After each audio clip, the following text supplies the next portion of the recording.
Hello. Testing. This is a special transmission. A special one-off show. With me, Ricky Gervais, Stephen Merchant. Hello there. And the little bald mank twat that is the shaven monkey known as Carl Pilkington. Alright. Now, Rick, just a quick question, because if people have just stumbled across this, perhaps on the internet or on their TV channel, they're probably going to be a little bit alarmed by what you've said there. You've come straight in with little bald mank twat, and a lot of people don't know who that little bald mank twat is, so maybe you should clarify. Well, I'm Ricky Gervais. You probably know me from such shows as The Office and Extras, cameos in the odd film. My long-term partner, not in that way, Stephen Merchant. Not in that way. Stephen Merchant, yes, I was involved with some of those projects, but I've not been in a film. And we met Carl when we went back to XFM as Conquering Heroes.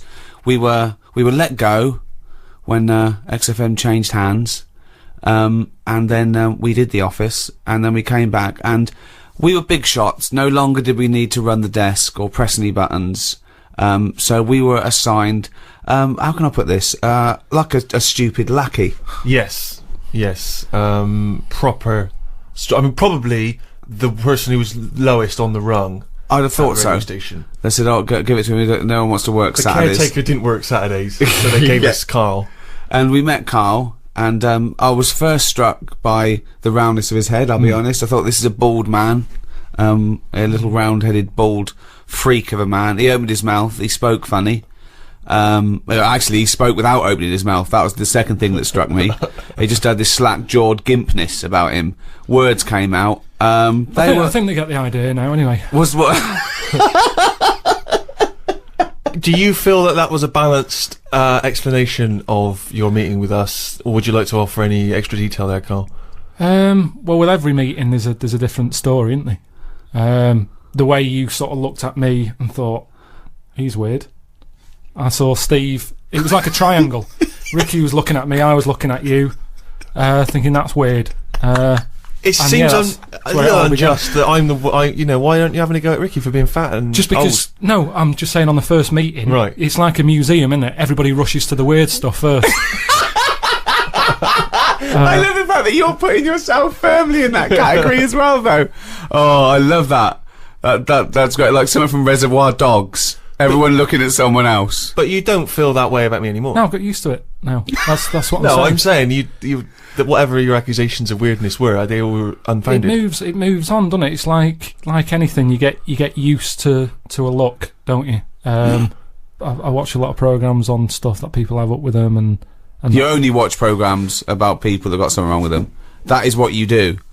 If ever you say, "Did you see that thing last night?" It's going to be something like the kid who was born with too many legs, or the baby with an arse for a head. It's always going to be stuff like that. It's like there was a programme on a bit back about a fella who had a funny head and what have you, and he lived in a small village, and nobody double taked anymore because you get used to it, don't you? What was up with his head? Just had like it was sort of like the new Elephant Man. He'd sort of gone for that look. He's gone for that look. And what does he do in the morning? Just eat a bun, sort of shave? It's just that's all I'm saying is people in his village. You want a big village. People are used to it, and they no longer stared. And that's what I'm saying with you. But it's interesting that because you say you've acclimatised to my so-called weirdness. I don't know what weirdness that is. I've still not grasped that. But Ricky continues. What? Man, it's just the eyes. He's listening. Why are you listening? So I've not had a go at you, and you stupid round head like a orange.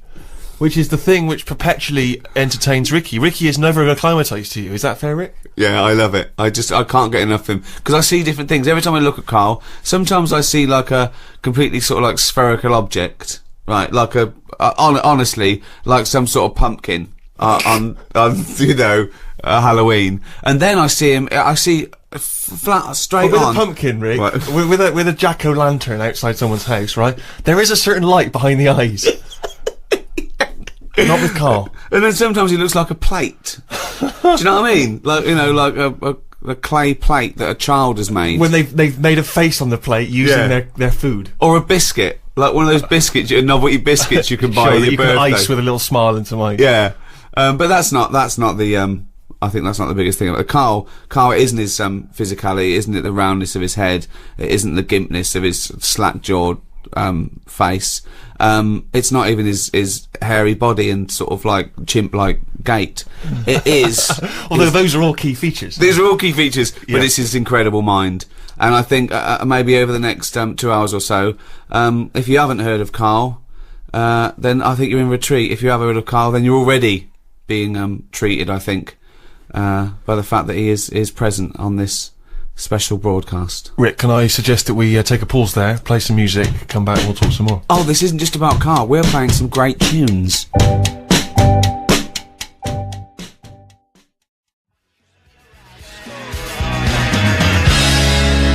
Arctic Monkeys, Fluorescent Adolescent. Talking of monkeys, we're here with Carl Pilkington. Well, I say we. I'm Ricky Gervais. With me, Stephen Merchant. Hello. Doing a special one-off broadcast. Now, it's special in the sense that I don't know why it's special. I started that sentence. I had no. I had no backup. It's not particularly special. We've done this thousands of times. Well, it's special in the sense You got the old team back together. Exactly. It's special in the sense that it is a one-off. Yeah. That's why it's a special one-off. It's special in the sense that it is a one-off. I know it's special for me because I'm giving up a time, about 3 or 4 hours of my time for no money and no personal gain. So well, it's a special treat you for me say in that. respect. Now, Sammy Jacob, right, is the guy that founded XFM and gave me and Steve our break in entertainment or whatever, comedy. I remember also on the second day, he said, when are you two going to do some work before I fire? Yes. Which was... and I vowed that no one would ever say that again. Yeah. And so he called me out of the blue and said, you know, we're launching NME Radio. I thought that's a good project. You know, I'm a fan of the genre. Right, will you do a special show? Right, I called Steve. Steve went, well, I called Carl and he went, definitely not. And so I had to persuade these two miserable bastards to do this show. Carl, why didn't you want to do this? As a favour, I said to Carl, let's do it, let's do one. There's 2 reasons I wanted to do this. One, we'd stop the podcast. Yeah. Carl, we charged for the podcast because you'd left work, and, you know, we did very, very well with that, and I thought I want to give something back to the fans, okay? That's one thing, okay? Right? 2, I want to do Sammy a favour. Why not? Okay? Well, that's fair. That's your opinion. Yeah, but you, yes. But what you can't do when you're doing someone a favour, you can't go, yeah, Steve and Carl feel the same about it. Yeah, of course I'll do it, Sammy. Well, of course Carl will do you a favour, the man you've never met and you've never done a favour for yourself. Well, of course he'll do it. Well, hold on. Steve didn't want to do it either. He was busy. He works on 6 Music, so he was worried about that. He shouldn't really be doing it. I shouldn't really be doing this, and I'll tell you this, if you do love great new music and lively chat, then 6 Music Sunday afternoons is a great place to be with the Steve Merchant Show. I agree. There's enough for everyone to go round. Yeah. Enjoy that, enjoy this. Yeah. But Steve does it a favour to me. I said, Steve, well, do it. All right, mate. You've done me enough favours. Yeah. Yes, I will. Okay? You didn't fall for that. I said, as a favour to me. No, he didn't. I even started an internet campaign to put in the poster up saying, Carl, do some work, you little lazy bastard. After a month, he was begging me to stop it. I wasn't begging you. It was just a bit stupid. You were really annoyed. Yeah, what I like, though, it's interesting because you're a busy man, Rick, and I know you've been heavily involved with lots of projects. How you found time, because you don't like writing and doing any form of administration at any time. How you found time to write a daily blog is quite remarkable. Well, I knew it was irritating him. Right. It was, it captured the imagination of, you know, people all over the world. I wanted him to do this podcast, and here we are. What changed your mind, Carl? Well, you kept going on about it. Yeah. And then I thought... You saw friendship was an important thing.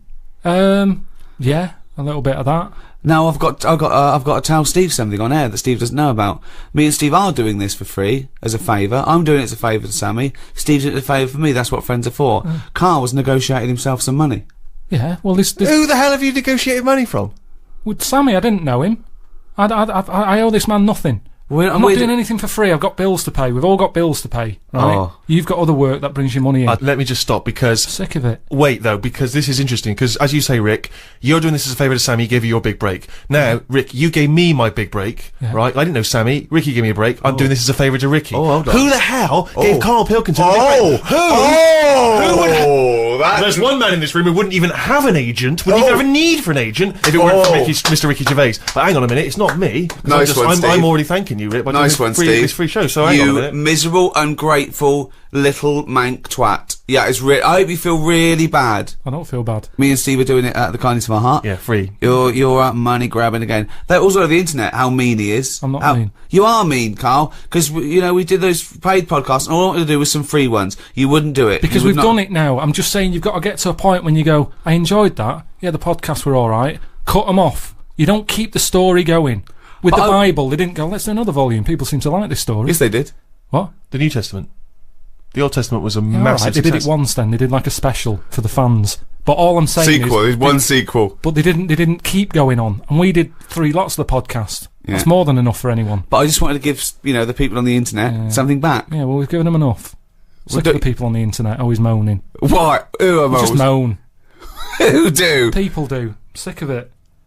We Calling me shouldn't- Graham. They said I'm not even real. They said he's an actor. He's called Graham. That annoyed me. That's the thing that annoyed me the most. Graham. Of all the names. It's just that if I'm not me, what am I? That's the thing that annoyed me most. If I am, Not me, what am I? Well, it would annoy me if someone was accusing me of something. 'Cause, that's the thing. No, it annoyed you because they were stating a falsehood. Yeah, that's what annoys me. That's what did me head in. Let's play a record and be back with Carl after this.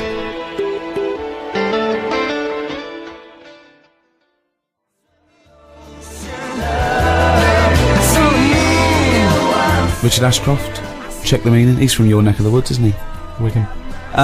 Yeah, we were just discussing The fact how miserable and mean Carl is. He won't do anyone a favour. Do He favours. I shifted your telly. Oh, hold on. He shifted my telly. I gave him a television. I gave him a bed. He went, I shifted your bed.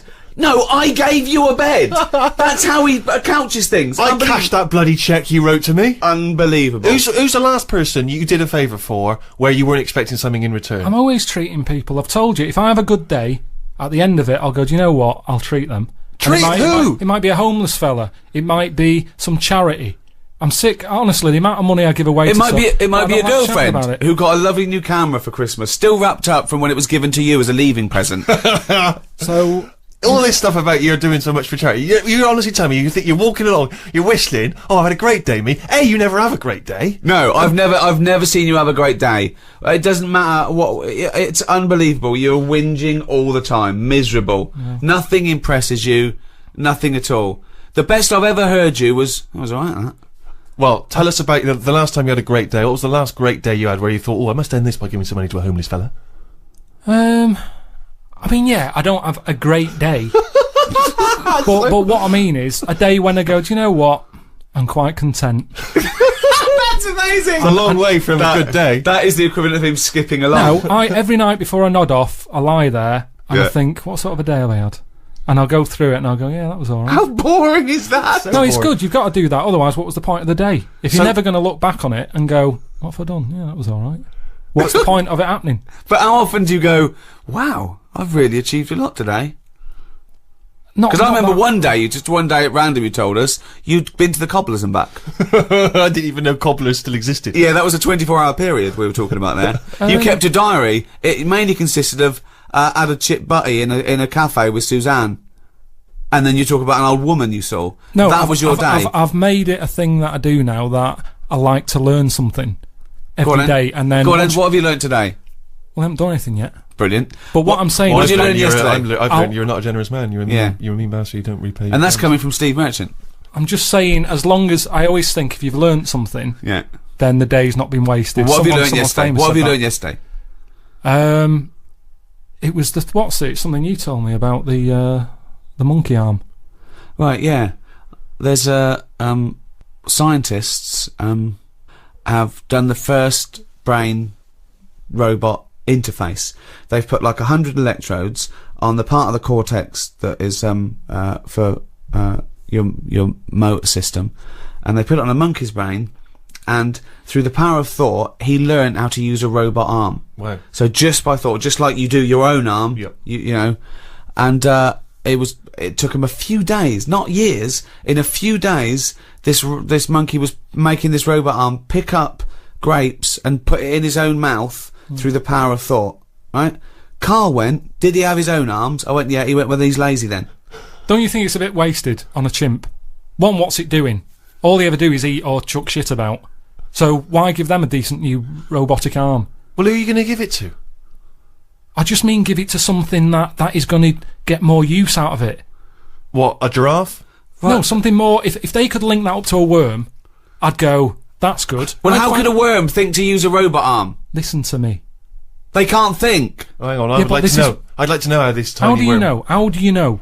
What I'm saying is, a worm's never had an arm. You're a maniac. Think what you're saying. You wish a worm had an arm for a day. No, all I'm saying is, if we're going to faff about here and get animals giving them extra arms, They weren't giving a monkey an extra arm. They were testing this theory that they could make the first computer-brain interface. The thought went from the brain through a computer and made this arm work. That's incredible. The upshots are, you can really have bionic arms. You could have amputees having perfectly working dexterous limbs. And your response to that is? Give it to a worm. I'd just say I'd be more. I'd sort of be fascinated about seeing it more. If they said, look at what the worm wants to do with an arm if it had one. I honestly don't know how your brain works. I think we should give it to you and see what you do with the arm. What? I tell you what. How could a worm have an arm, Carl? It wouldn't have an arm. The monkey didn't have an arm. It was a robot arm that they'd set up. Right, let me explain it like this. I wish they'd have picked something else. Maybe not a worm, but they always seem to do the tests on the wrong animals. No, they do it on the closest thing to the human being they can. I'll tell you what I read. You know, I say I like to learn something every day and what have you. Yeah. A few weeks ago, it was about our worm. They've given it anti-aging cream. Right. When have you ever seen an old worm? How do we know if it's any good? I could not tell you the age of a worm. I've seen loads of them. Give it a tortoise. Play a record.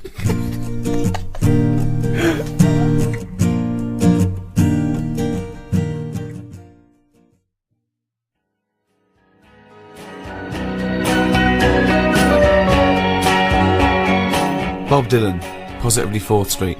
I actually, Rick, was in Vietnam a couple of weeks ago. Oh, yeah. And I don't know if this was thanks to your campaign, but I did pass somewhere. It was admittedly a European person, but as I passed, they went, "Oi, oi! Carl Pilkinson's got a head like a f***ing orange."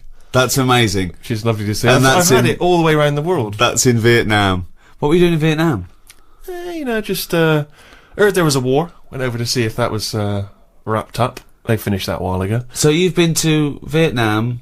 You went to popped down to Cambodia at the same Cuba, time. yeah, Cambodia, Kenya. I was wondering, would you ever consider going to a holiday destination where you didn't have to have injections in the stomach to get in? Well, you know what? I am an adventurer by spirit. I'm a sort of Indiana Jones figure, and plus someone was paying for it. We did it. Pardon me. We did it in high class luxury. Did you? There was no slum in it. I felt a bit bad because I was worried that I wouldn't see the real Vietnam. But I did see the real Vietnam from the air-conditioned 4x4 that I was being driven to my 5-star hotel. And what's it like? It's great. It's really good. I mean, obviously, the war was a long time ago, so they've got back on the, back on their uppers. I don't know what I mean by that, but anyway, that's the other way around. If you're on your uppers, isn't it? Yeah. Back on. Anyway, it's doing well. A lot of nice people, a lot of generous people. Obviously there's poverty. Yeah. There's a couple of things over there I think which would really intrigue you, Carl. And I think it's a great shame that you're not more adventurous as a traveller, because I think it would really open your eyes. You're having a laugh. He has about 9 holidays a year. Yeah, he goes to the same place, doesn't he? Some rock in the Mediterranean. Yeah, it's safe. I know Vietnam's there's nothing there. I know, but I don't sort of. What I've seen of Vietnam, I had a mate who went to somewhere like that. He showed me a picture. I had a picture of him walking round with a bag of locust that had been sold, and that's to eat. Well, I did actually utter the phrase at one point. Oh, I think that gecko's repeating on me. That's what I mean.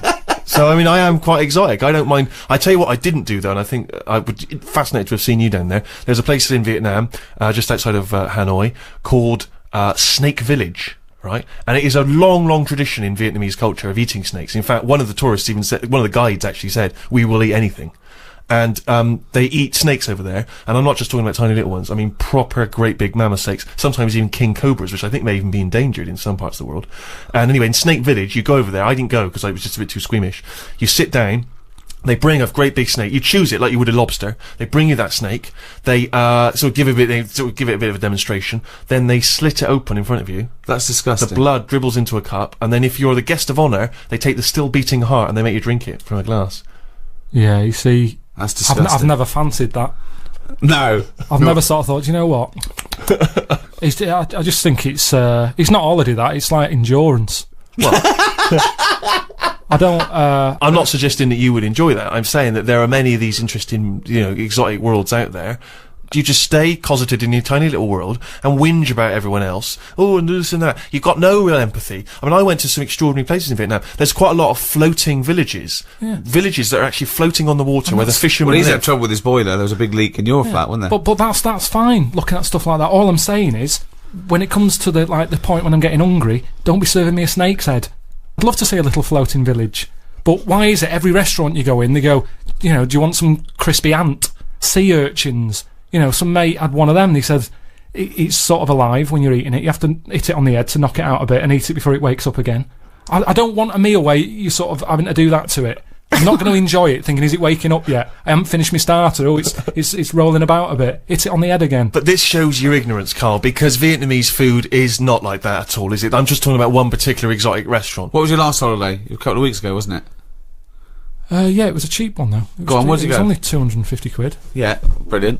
Go on. Just a place in You Menorca. don't want to waste money, do you? Menorca. It's just... But you've been there before, haven't you? No, I don't think I have. You've basically been to the same places over there. Yeah, there's not... I mean, yeah, you're right. I mean, there was nothing there to see. It was just... Even the weather wasn't that good. But So it was a waste know of why I time. went. No wonder it was 250 quid. I don't know why I went. But it's an experience. So you and Suzanne went away for an idyllic holiday. It was £250 all in for a week, was it? Weather wasn't very good. There was nothing to see. It was a shithole. Right, what did you do? I just sat outside and I was watching... In the rain. But you didn't even No. need to hire a villa then. You could have just, pitched up and said, sort can I of- sit here? We had our own space, and for the first day it was all right. And then a family moved in next door from Scotland, and they were loud. And I hate it when people are loud and you can't understand what they're saying because their accents was really strong. So it's like, no, I can't even sit here and listen to what's going on. It's like really strong accent. Brilliant. The kid was only young, but he sounded old. Do you know what I mean? I don't know what that means. No, I've no idea. Just the Scottish voice, it sounds old. Even though he was a baby, he had a voice of an old man. I don't know what that But means. this is what I'm saying. You don't go anywhere where you can embrace the change and the difference. You go to places where just some annoying people come and you move in next I door. had paella. I mean, it depends how much you want out of life. How much, what... Yeah, like I've said to you, life's about learning. What do you want to learn? I'm just saying that's what life's about. If you don't learn anything, then what's the point? You might as well be a mayfly. Right. We've got all these years on the planet. Yeah. See something. Hold on. This is what Steve's saying. I know. But I'm saying, watch it on the telly. There we are. There's the rub.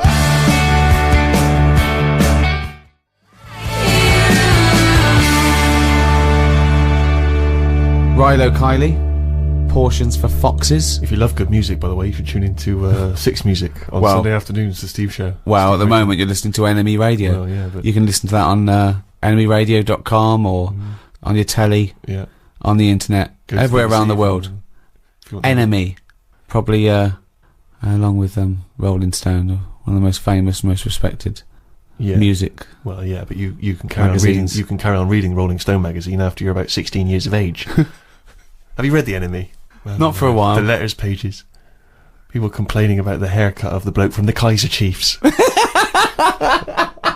not a pressing concern. Move on. That's the problem, isn't it? That's me with music. I like to sing along to a track. But I doubt that. I do. Well, Go on. No, I sort of hum. Go on then. What's the last track you hummed along to? What's your shower song? People supposedly have a shower song they sing in the shower. What's yours? Oh, well, with my boiler being broke, it's got to be a short one. How's that going?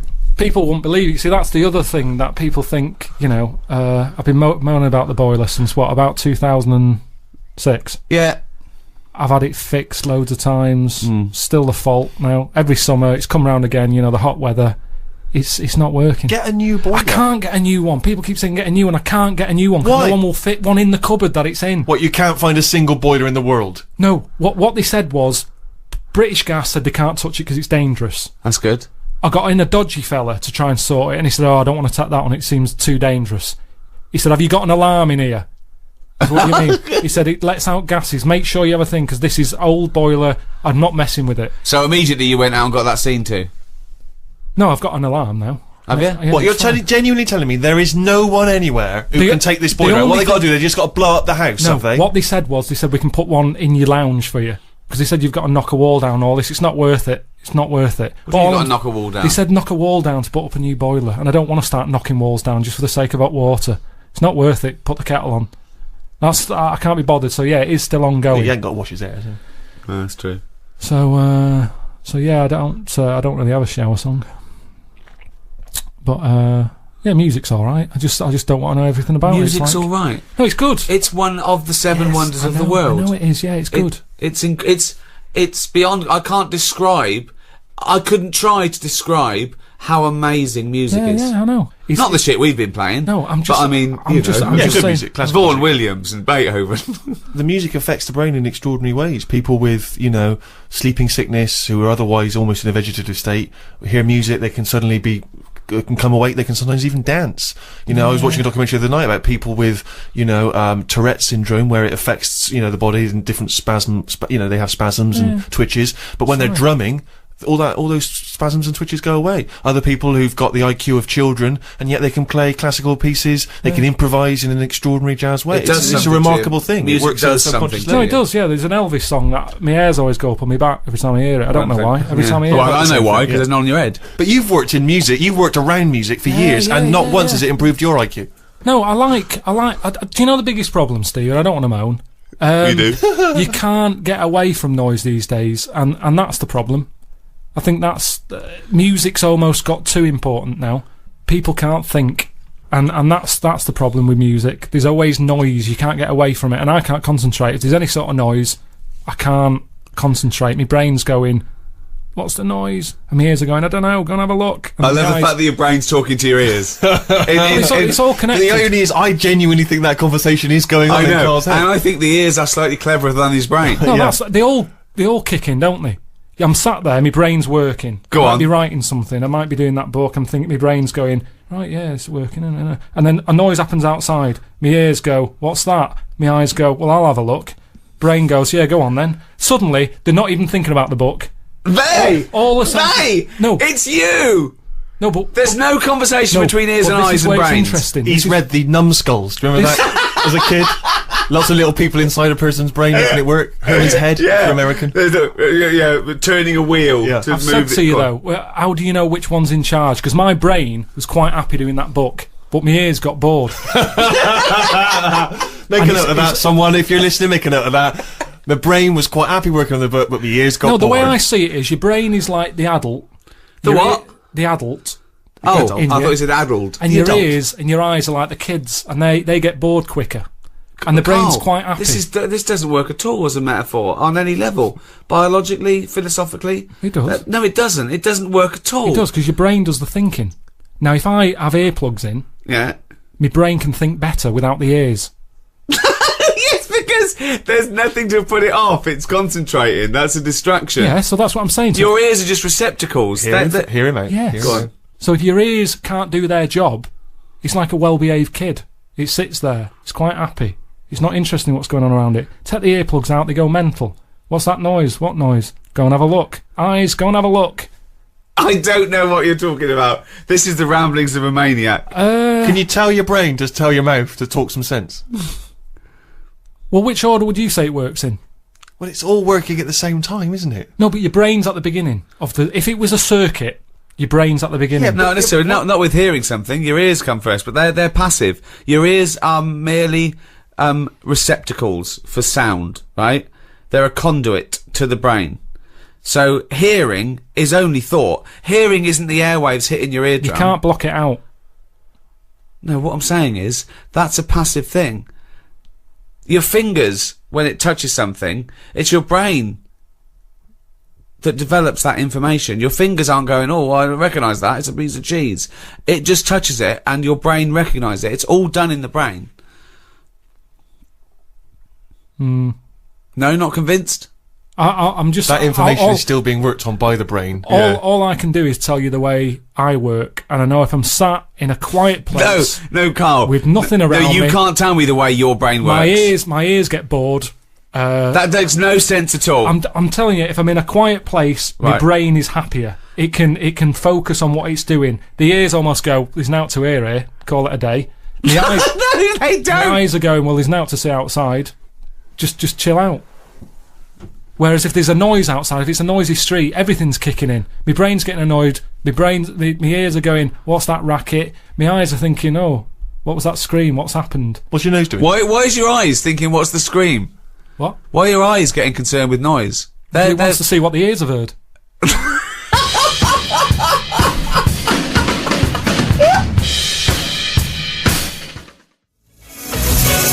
Cure Lullaby on NME Radio with me, Ricky Gervais, Stephen Merchant, hello, and Carl Pilkington. All right. Now, straight after your holiday, you got home and then came out to visit me in Boston on the set of my film I was doing. How was that? Well, I didn't want to do it, did I? He called up and said, do you want to come out? And do a favour for me. Ricky said, can you do a favour for me? You thought no. Well, no, I didn't just go no. I sort of said, what is it? And he said, oh, well, you can just have a part. And he's like, what's the point, though? I'm not an actor. I can't act. What's the point? It's a long way to go. So anyway, he said, all right, don't bother. Then a week later, calls back, and he says, bring Suzanne with you if you want. Oh, holiday. So I thought, yeah, I could treat Suzanne to that. I thought a little part for him. They'd probably pay 2 flights. Yeah. You know, she's coming out. I thought, share it with friends. I was a generous guy. Yeah, so I thought, oh, she'll love that. That'll get me in a good book. So I said, listen, we're going to Boston. She goes, right. Anyway, Ricky books the tickets and that. She can't get time off because we'd just been in Menorca. So they said, hang on, you've just had a week off. You can't go anywhere. So I had to go on my own, right?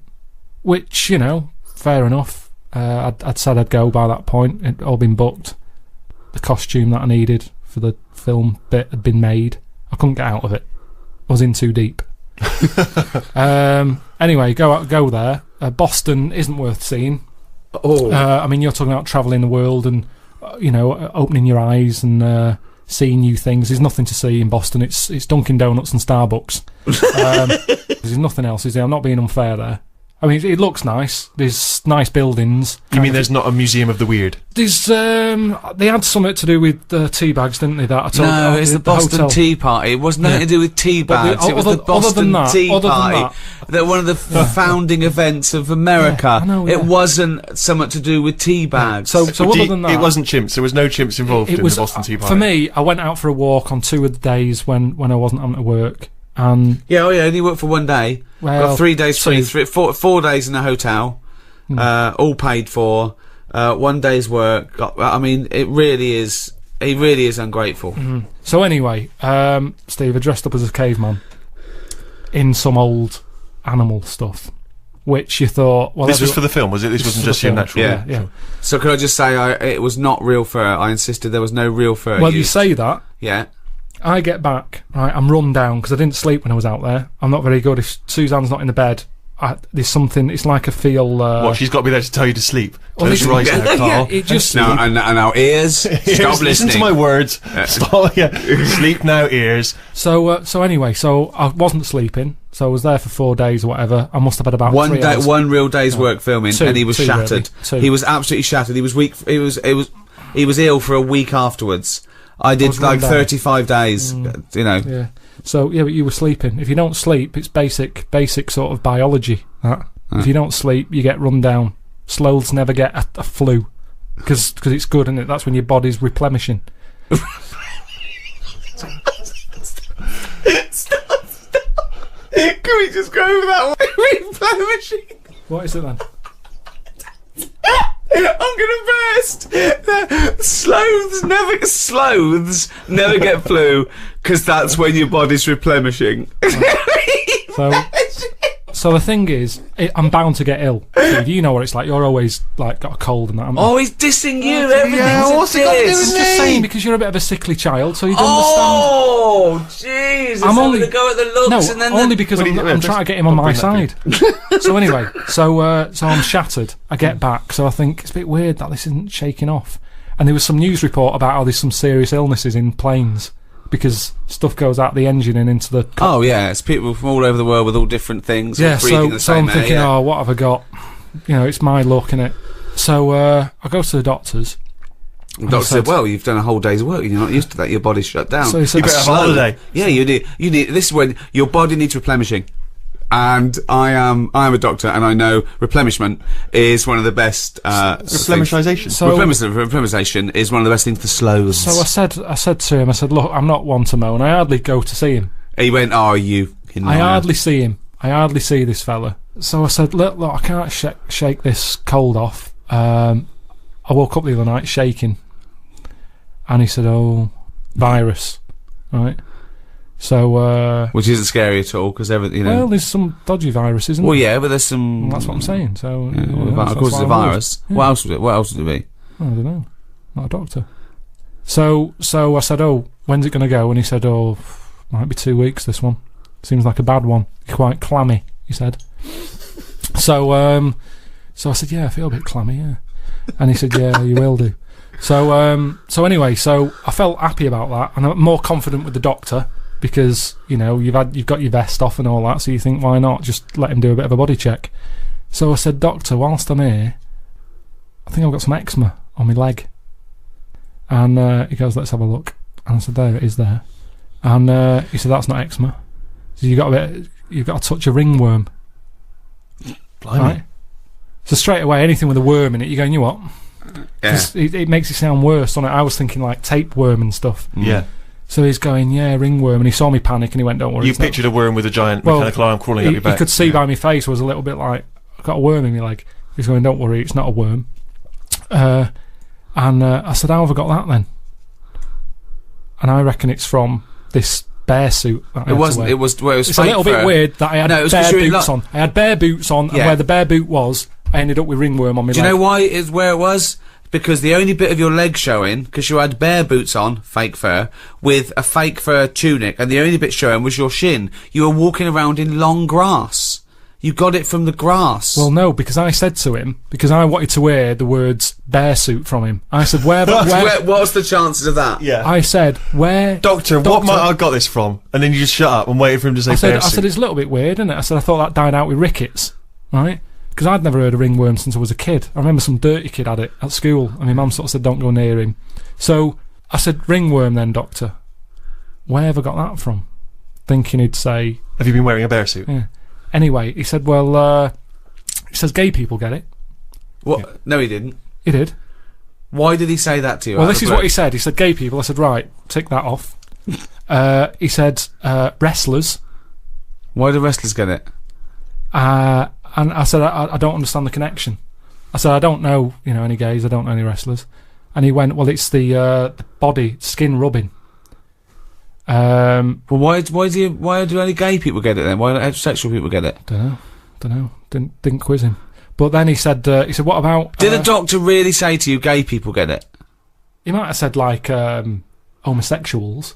Does this doctor operate from a park bench somewhere? Sorry, Does he have a lot of carrier bags with him? Why would his first thing be ringworm? Gay people get it. So yeah, I said not gay. I said I don't know any wrestlers. That's a fact. And then he said, have you stroked any bald pets? Any bald pets? Bald. He said, have you stroked anything with hair missing? Bald. Just yourself. And I said, I can't remember. And I couldn't be bothered. Sorry, were these all euphemisms? Like, wrestlers get it. Wink. Do they? Yeah. You stroked the little bald hairless thing. No, doctor. Okay, gay people get it. Look. Are you gay? Are you gay? I'm gay. I'm gay. I want to stroke someone bald. So I didn't want to get into the bear suit thing because then he'd be thinking, what's he doing? No, you've got it. So wait. So he had a list of he's reading this off a list, was he? No, he did it from his head. He knew it already. He didn't have to look at a form or anything. He went ringworm. He's obviously had a few people in there who have had it, and they've gone, ringworm? That's a bit weird. Where have I got that from? And he knew straight away. So he's had 3 people in there with ringworm. Popular. One of them was a wrestler, one of them had a shaved dog, and one of them was a homosexualist. Is this the same doctor who told me that my nerves were too short for my body? Yeah. Different fella. So yeah, ringworm I got from my time in Boston. Well, that was a heck of a story. I'm beginning to wonder if the reason Suzanne didn't go with you on that trip was not to do with work obligations. Your iPod, you've downloaded it, maybe? It's a test transmission. Yeah. Oh, it is a test transmission. Yeah. Testing. Yeah. If you're hearing this, then it's working. Who are you? I'm Ricky Gervais. Who are you? Steve Merchant. Who's that little bald-headed mank twat chimp over there? It's me, innit? Alright. Yeah, well, we need your name, don't we? Carl is. Telling you, I was talking to you earlier about going to Vietnam, and I'm not good. I mean, although I like to travel, as you know, I like to go to exotic places. This is going to come as a surprise to you, Rick, but I do look very English when I'm abroad. I'm 6'7". I'm quite pasty and white, and I find it very hard to blend in with, say, Vietnamese people. Sure. But this time I thought I'd embrace this, and I've brought you something as to show you. It's not really going to be very helpful on the NME radio, but I decided to wear a hat. I thought I'd buy a hat and wear a hat. And I thought that I bought this last minute as I was just before I got on the plane. I was doing some shopping. I thought I need to, because you can think it'd be something like from a Graham Greene novel, right? Exactly. They'd go, they call him the Englishman. Exactly. He's the wisest, and yeah, exactly. Yeah, exactly. So I thought, because you can kind of reinvent yourself when you're abroad in some way, can't you? Yeah. And so this is the hat I got. Christ. Maybe you should look away for a second. I'll put it on, and then you can. Now, bear in mind, it is a bit battered because it's been in bags and stuff. Sure. Steve, what are you thinking? Right. No, it is a bit battered and damaged, I admit. Okay, how can I, right, it looks like a cross between something Miss Marple would wear. That's nonsense. No, it does. It looks a bit like that. And there's a beer with a bloke drinking, what's that called? Moretti beer? I think you're thinking of the Hofmeister bear. No, I'm not.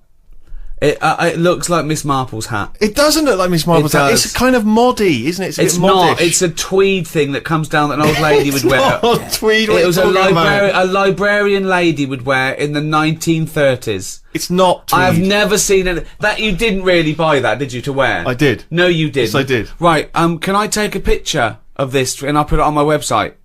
Exactly. Right, I am now taping this on a camcorder. I will put this up on rickygervais.com. I disagree. I think this genuinely looks good. I think it makes me look a bit like, say, Tom Waits or Farmer Barlow. The point is this, right? I'm wearing the hat, I'm looking good, okay? But people, obviously, they can sense that I'm a moneyed tourist. They can see how good I look, and they know I've got a little bit of money in my pocket, I can afford to buy hats, and everything. So obviously I'm always a target for people trying to get money from me and stuff like that, which is always a hassle, isn't it? And I find it very difficult tipping when I'm abroad. I don't really understand what the rules are with tipping, and that's a big anxiety for me. And also I have problems with the conversion, because obviously when you go abroad. So the Vietnamese dong. Come on, there's nothing funny about that. That's just what it's called, right? For $63 US, you can get 1 million dong. Right? That's a lot of dong. So, I'm packing, like... a huge dong. I got, 2 million dong, in me money belt under my shirt. Right? Yeah, so look at this image, right? You were wearing that hat and a bum bag. Yes, but... I don't have a bum bag. I have a money belt that I wear underneath the t-shirt. Right. So as not to see, so people don't think I've got any money on me. And if I get mugged, I can just go, I haven't got any money on me. Because they would never think to look underneath the shirt and see the money belt, right? Well, that's still out of reach, isn't it, over there? Yeah, and they are actually looking up your t-shirt. Well, it's funny you should say that, right? Because I went to a market at one point just to look at the things that were for sale there. There's lots of eels and lots of fish and lots of other interesting items, right? So I'm looking at the market, I'm taking some photos, and I hear this kind of murmur, right, that's going around the market, and then I start to see them all the people in the market sort of pointing, right, and staring and talking at something, right? So I'm looking around, trying to figure out what it is, right? And I realise they're looking and pointing at me. I genuinely swear to God, right? So they start, and then... Did they think one of the big eels had escaped? Well, they started laughing. Oh, no. They started openly pointing and laughing. One of them, right, started... Like, I think he was a postman. He looked like he might be a Vietnamese postman. I don't know why that should make any difference. But he started doing a sort of lumbering, sort of Frankenstein walk. And pointing at me, right? A whole section of them just started cackling with laughter. And then at one point, a woman in one of those sort of Vietnamese lampshade hats, right? She runs up behind me and she attaches to my back a sort of kick me thing that you would have attached to some nerd at school's back, right? She actually put something like that on my back. I don't realise initially, so they're just chortling. They are weeping by now, and I'm talking like the whole market is in hysterics. And old ladies are coming up to me and just, comparing their heights and then giggling. And then I'm sort of trying to get this thing off my back, so I look like a dog, chasing its tail.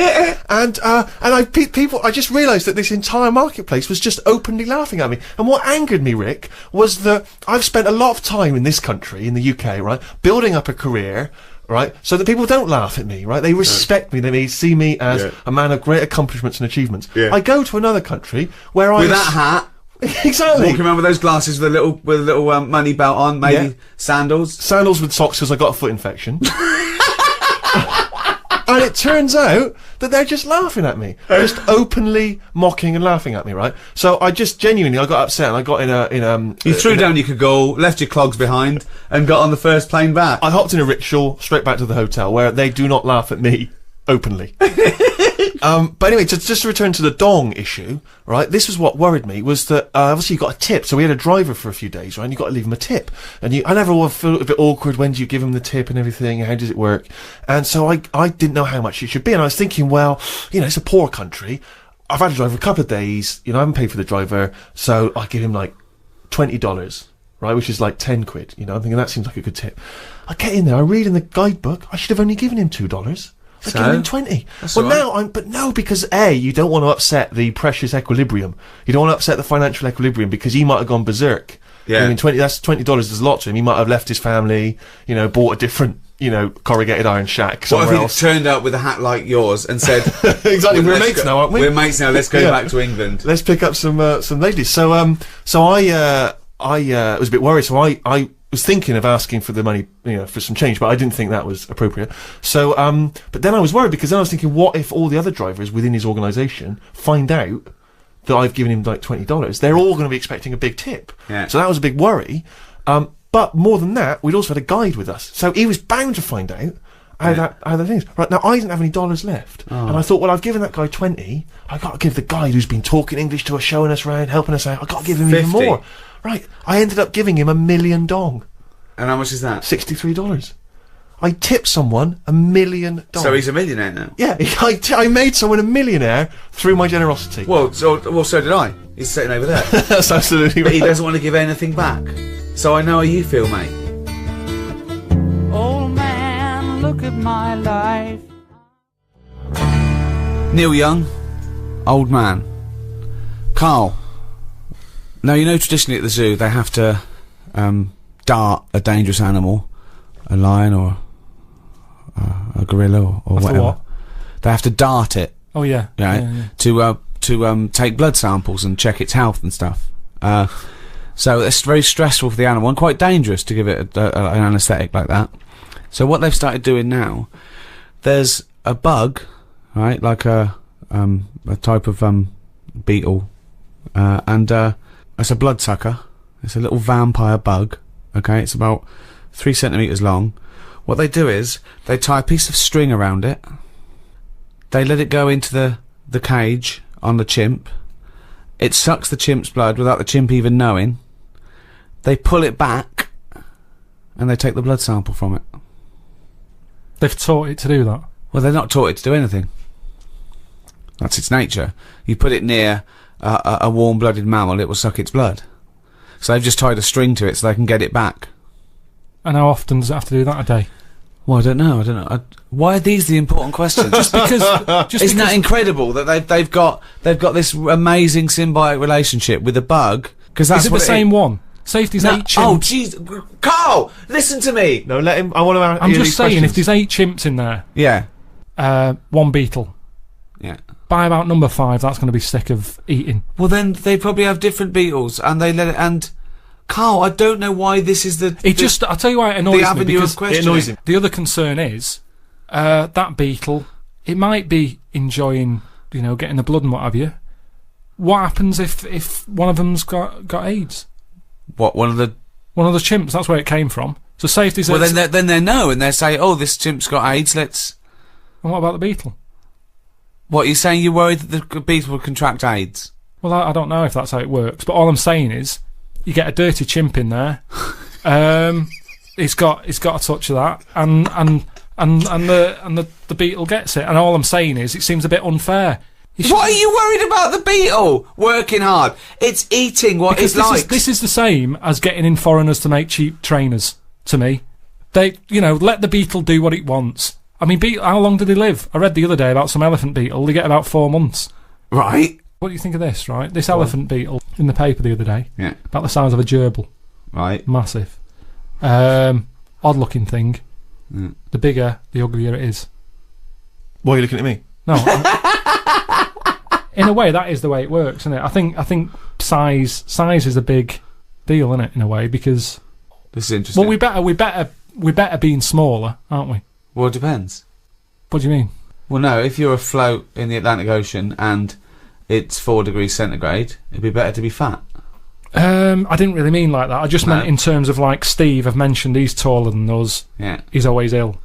Well, that's nothing to do with his height. I just think bigger people. It's like that Zhang Lung or whatever, the world's tallest man. He's always sneezing and that. He's always got something up with him because he's not meant to be that big. Small fellas, you never see a midget in a doctor's waiting room. They never get ill, do they? You never see one getting run over because they're too small, so you don't hit them. So it's. I think size. If you're too big, You never see a midget in a doctor's waiting room. so the Well, thing, maybe they're there. no, they're not. They're not. So what I'm saying to you is, this beetle that's massive, size of a gerbil. Yeah, but it's still. But a gerbil's small. What do you mean? No, this is a big one. This beetle is massive. It lives 4 months. Lives 4 months. Been found in a banana crate. Right. Right. It's over here. They're upset for it because it's been in this banana crate for, it could be like 3 months. And the whole purpose of the elephant beetle is to have it away. That's all it wants in its life. It's only got 4 months and it loves having it away with another beetle. And it hasn't had it. So they found it in this crate and it looked distraught. They said it was showing all signs of, like, desperately wanting to have it away. It was Well, when you can wank yourself to death with 6 legs, you leave anything alone for 3 months in a dark crate. Just eating a load of bananas. Yeah, eating bananas and whacking away well, anyway, 6 times at exactly the same moment. Its feet go, apparently. I bet it does. What do you mean its feet go? That's a sign. When they got it out, they were they got the experts in. They said, "What is this? We've got a beetle here the size of a gerbil." They said, "We'll come round." They had a look. I'd say, well, how big's the gerbil? That's just scientists HQ. There's their hotline you can phone come up. round. Right, you'll need a gerbil-sized box to bring that round in. Come round. Ring operator. Can I have people in charge of giant gerbil beetles? I'll put you through. Hello, gerbil beetle people. I think I've got one. Come round. Anyway, its feet were going. What do you mean its feet were going? Do you mean it was dancing like Lionel Blair, or it had bunions? I haven't seen one, but There's a surprise. I just read that that they were saying, yeah, we know what's the problem here. Look at its legs go, and they go up and down a lot, and it means that it wants like a partner. It's dying for it, and they were saying they only live 4 months, and it looks about 3.5 months old. This one. How could they tell that? The problem is they haven't got any of these beetles here, Right. so they've had to, instead of flying it back out, Yeah. they've gone over there to try and find one to bring it back because of the stress and that it's had, and it's older. Couldn't you put a gerbil in a beetle outfit? hang on a minute. I don't mean a little wig holding a guitar. But I don't know the full story in that. I just know that they found this beetle. It just sounds unlikely that people would be this concerned about I one agree. beetle, and it's only got half a month left. It's got 2 weeks left. It's got to have some sex. We have got to give this beetle some sex because, god damn it, it's a beetle. What was found on a boat with some bananas? I don't It deserves know why, sex before it dies. I don't know why he cares more than a blood-sucking beetle than a chimpanzee. I just suddenly. can't believe people are flying out to Japan or Why wherever do they you come care so much about beetles all of a sudden? Only because they were mentioned, and I just thought, whilst we're on the beetle tip, let's discuss them. What do you mean his legs were going as well? That's what they do. That shows signs of like it needs a woman. It's never had one before, which is weird. That's what I was going to say. It knew even though it didn't. And you're talking about me brain and my ears and all that. There's an example of how the beetle's not in charge. There's something else going on in its body. That's called instinct. Yeah. But that's true in a beetle, but it shouldn't be true in a human being. But it is though, isn't it? Otherwise, how did the first baby survive? How are we here now? Because you look at babies and they're spoilt rotten. I'm sick of it, the way they don't do anything for ages. They wouldn't survive. A kangaroo comes out, it's hopping around in about 2 hours. Babies, they sit there for months. But there's a very good reason for that. I've told you that. It needs its mother. If that was in a banana crate, it would have given up after about a week. What I'm saying is... a couple of days. It would have died in a couple of days, probably. Yeah. Whereas this beetle, he didn't know the outcome. He didn't know if he's ever going to see this partner. Yet, even though he's been in this crate with bananas for 3.5 months, it still wants to have it away. Now, if I was that, I'd be like, I'm not in the mood anyway. Why do you equate yourself with the beetle? This is what I don't understand. No, I'm not. I'm just saying how that's where nature's good, and I think the beetles are better than us in a way. We have got our brain, we've got our creativity, we've got our cognition, we've got all those things. That's our forte. That's where we kick in. Thought, introspection, art. I agree. Well, I could not live in a crate full of bananas for 2 and I admit that.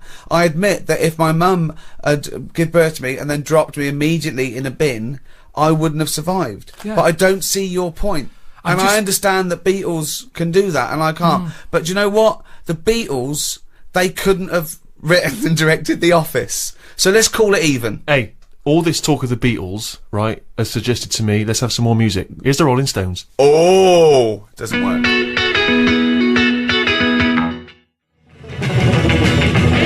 Well, that's about it. This is the test transmission for the NME radio. I've enjoyed it.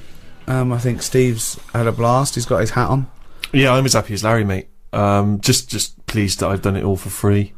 Yeah. Whereas Carl will be cashing a sweet check. I know. It looked like looking after number one after all we've done for him. I didn't even realise there was an opportunity to ask for money because I understood it to be a favour, so it didn't even occur to me to get my agent. Always ask. Always ask. No, because I'm doing it as a favour. If you said to me, "Can you come around and help me move house?" I would do it. I would not presume you're going to pay me for it. Debt of gratitude. See, one day maybe I'll need the NME. One day I'll call up the NME, just like you call up scientists and go, I've got a beetle the size of a gerbil. They say, come round. I might call them up and I go, oh, what's the drummer from Dodgy doing? They go, come round. But where does that debt of gratitude stop then? Because at what point do you say, well, I'll have some money, please?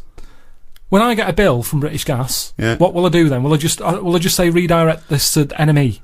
Because a little debt of gratitude. Sammy Jacobs, the fellow who runs NME Radio, send the bill to him, please, British Gas, because he'll sort me out. No. He'll go, what are you talking about? That's not my bill. Sort it out yourself. And that's what I'm saying. The world moves on money. I make money to pay the bills. It's not for me. Sometimes I never see it. Doesn't even touch my hands.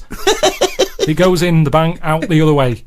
Doesn't even stop. There's always people taking money off me for this, that and the other. And I'm not moaning about that. But all I'm saying is... That's I know this and that costs you money, but why are you paying for the other? Business, innit? Alan Sugar he'd say you're mad, you two. He'd say you're stupid. What are you working for free? What is this? Charity? Well, it isn't. He'd sack you two. He'd say, Carl, you're hired. I would love to see you on The Apprentice. What would Carl be like on The Apprentice? Wow, that would be amazing. That would be amazing. Well, firstly, he's not a team player. He's not a team player. No, he'd just go out getting his own money and say and not share it with anyone. So that's number one. Joking. That's number one. 2, you wouldn't want to do it. You'd say, well, why am I doing it? For that, I've got bills to pay. Do what? Well, exactly. Whatever he asked you to do.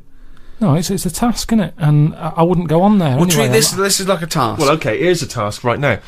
Last night on The Apprentice, they were doing interviews. Oh, don't tell me anything because I don't know who's in it. I'm No, catching up. I won't. No way. All I'll say is that one of the interviewers says, and it's an old interviewing trick when you're working in business. They say, "I've got a lovely luxury pen here, right? Here's a classic old Bic biro, right? Now you've got to sell that to me now, right? Sell it to me now. How would you sell it to me, right? So this is a pen shop? No, it's a test, right, to see how well you can sell something, okay? Yeah, but... Doesn't matter what it is. In this instance, it's a cheap pen, right? No, but Sell it to me. Tell me the virtues of that pen. But Go. have you come to me or have I come to you? No, what do you mean? You're selling me that It's pen. a task. You've got to show us how you would sell a pen to us. What's No, good but about... it's different. Okay, tell me what's good about that Right, pen. go. Sell me the pen. You're on my door, right? You're a pen seller. So I've knocked on You've your knocked door. on my door. Yeah. You're selling me a pen. All right. Go. Hello, how are you today? I'm not interested. What you You don't know what I'm selling yet. Okay. Okay, Well, what are you selling? don't get nasty. I'm not getting nasty. I'm just saying, do you like to write much? Do you do much Yeah, I writing? do some writing. Yeah, Do I'm you? a writer. Yeah. Do you? Yeah. Interesting. How do you do that? Computer, What? You said innit? we're a processor. Yeah. Yeah. Computer. Oh. Yeah, thanks very much. Goodbye. No, but hang on a minute. Just, do you ever use a pen? Sometimes I use pens. Yeah, but I got loads of pens. Thanks. I got a really nice pen here. Beautiful, classic.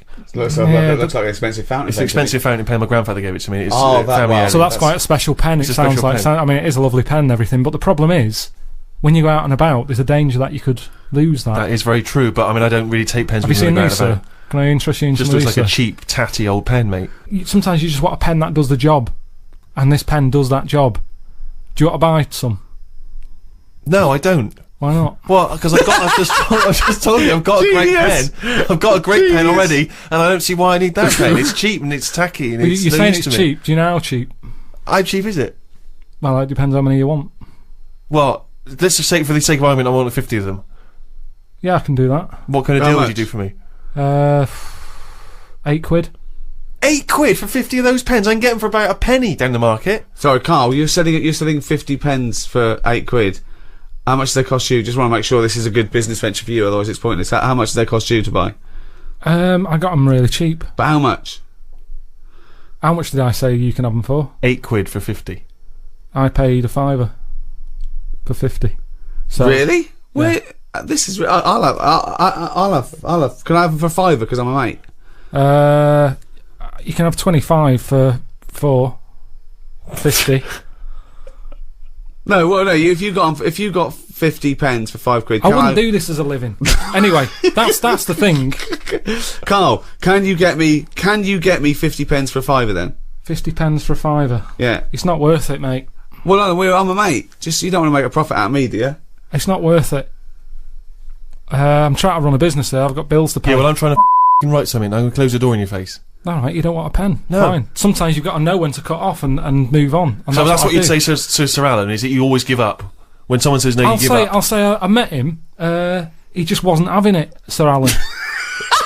So he didn't want any pens. If you don't want any pens, you're not going to buy him. But you're a salesman. You've got to persuade me that I need a pen. Everyone needs pens. But what are you saying about the other fellow that came out of well, just lurking behind him, but came out of the shower, and I went, "Oh, I'll have 50 pence for £5." What did you say to him? He said, "Not interested." Yeah, because it all got a bit dodgy. I don't know who this person was and that, and he just wanted him at the going rate. What sort of a businessman would it be for me to have got the pens for £50, 50 pens for how much? You're fired. Stick it up your ass. Well, I've enjoyed it, I must say. I've been Ricky Gervais, with me Stephen Merchant Goodbye. and Carl Pilkington. If you've enjoyed this drivel as much as me, which is unlikely, because I mean, I like being in a room with no offence to you, Steve, but with a couple of freaks. None taken. Sure, thanks. If you have, we've got a little back catalogue, haven't we, Carl? We've done about 24 of these. Loads of them. You can go to iTunes on a little audio book.